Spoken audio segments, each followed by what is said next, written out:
my name is Bart. I'm here, and today I represent the Shoah Foundation, and I would like to explain you what is the Shoah Foundation.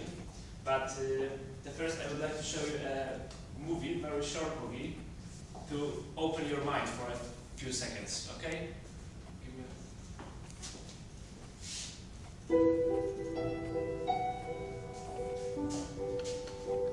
All over the world, atrocities continue to be committed in the name of racism, bigotry, and intolerance. Imagine if young people could experience eyewitness accounts of such crimes against humanity. Would it change them? Could it change the world? The survivors of the Shoah Visual History Foundation knows it can. I asked this couple, when are we going to be reunited with our parents? And she pointed to one of the chimneys of the crematoria, which I didn't even see until then. And it was then that I noticed these 4 brick chimneys bellowing fire and soot. And she said, "Do you see this chimney?" I said, "Yes." She says, "There go your parents. And when you go through the chimneys, you'll be reunited." My daughter, Daddy. They promised we were going to be the family together, but it wasn't true.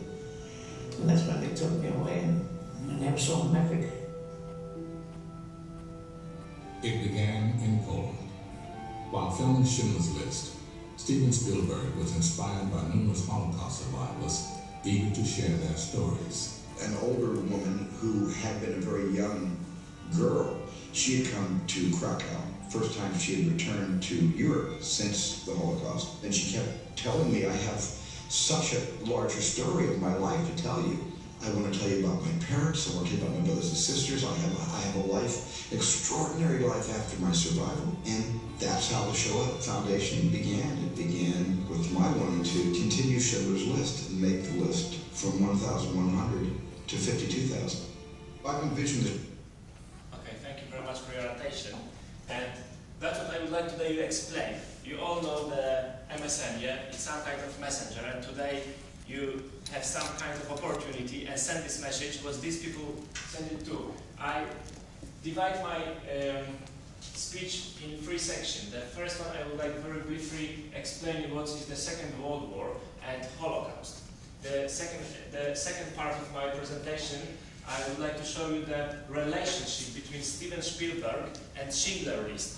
Who's was the Schindler and who's, I hope so all of you know who's the Steven Spielberg.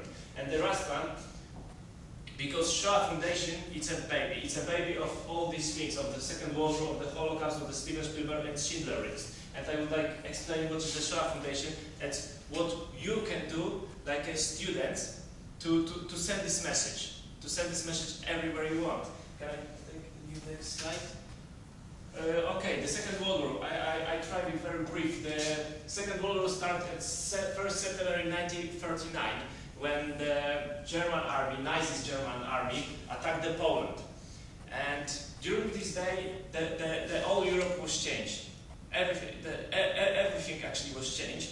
And as we know, the leader of the German during this time was Adolf Hitler. He came to be a leader in Germany in 1933, sorry. So he needed just 6 years to take control for the government and to actually change the mind of the people, because he completely translated the mind. And people start thinking accord with Hitler. And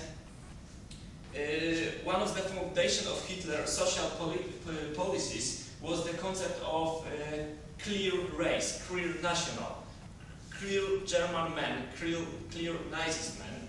So he created all the steps accord the people, all the steps who can be a German man, who can be a real man, the clear race, and who can be.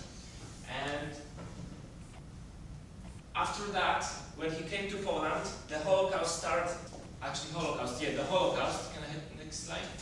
Yeah, the Holocaust started around 1940. So the Hitler needed just a few years to start his plan, which was the extermination of all Jewish people. But Holocaust is not just about Jewish people. it's about the political prisons, it's about the communists, it's about political oppositionists, it's about homosexual, it's about many, many more people. The part of these people are Jewish, of course, the biggest part.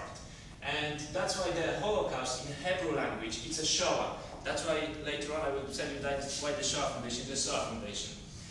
And Adolf Hitler, he creates some idea what is the final solution with Jewish question. And what does exactly mean? That means completely, that means extermination of all Jewish people in all the world, actually. And I would like to show you just a few pictures, because how does that start? Of course, it was impossible to just came to Poland, came to Europe, and in 1 day or 1 year kill all the Jewish people. So he creates some system. The first system, the all Jewish people in Poland, for example, they was closed in ghetto. Ghetto, it's area. It's area in one city, for example, Warsaw Ghetto, one of the biggest ghetto in the world. He just took all the Jewish from Poland, all the Jewish from Warsaw, and he put them to one area. And after that, he started sending them away to concentration camp. And I hope so all of you know what is the concentration camp. They just go there and they gas them there and they kill them there. And if you want to know how it looks, they just invite them for take a shower. Hundreds of people they put to room like this size, exactly like this size actually, and they just kill them by a gas. On the roof was small holes, and they just put the special gas and they kill them. After that, of course, they burn them all. And can I have the next slide? And I know all the people understand more if they see a number. So here it's a 6 million, and just in the Second World War died 6 million just Jewish people, include 2 million of children Jewish people. So if you want to compare with that, we shouldn't compare that with anything, but if we try, we can see the Israel population right now is around 7 million people, and just during the Second World War they killed 7 million Jewish people. It's like kill all the country. And in all Second World War died around 50 million people, but not really want to know what is the truth. But of course, today we will talk about something else, about Oskar Schindler. He's a businessman from Germany. He came to Poland, he came to Krakow when the war started. And actually he came to Poland not for fighting, not for killing, he came to Poland just to make money. He was a very, very good businessman, and he invested the money for factory, and many Jewish people work for them. And he gave them a job. Of course, that was some kind of a labor camp.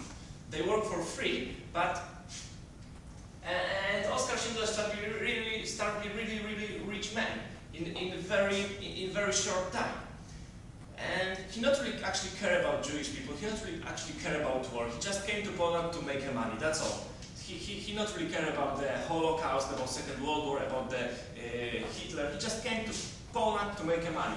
But when like I said to you, when the Nazis started send the people from started from ghetto to concentration camps, in 1 day he changed his thinking.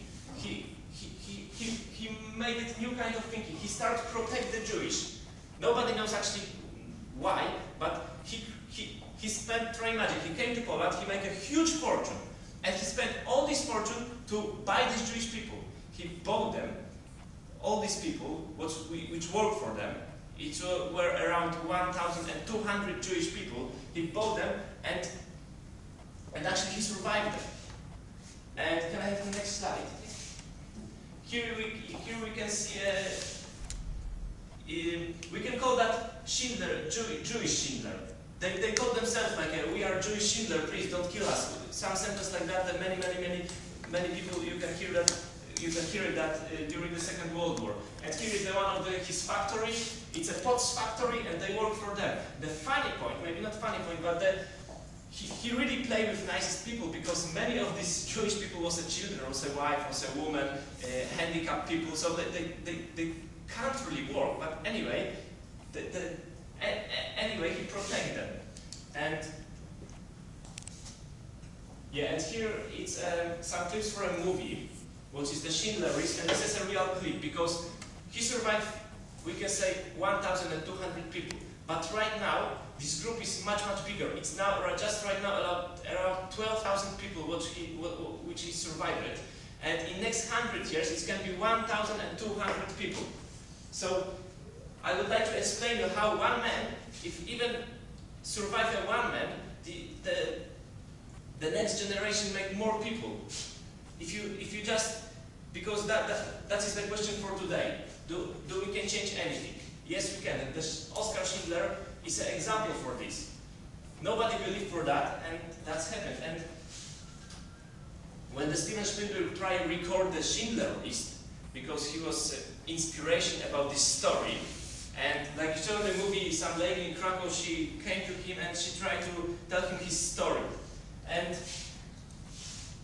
yeah, her story. And after that, the Schindler continued the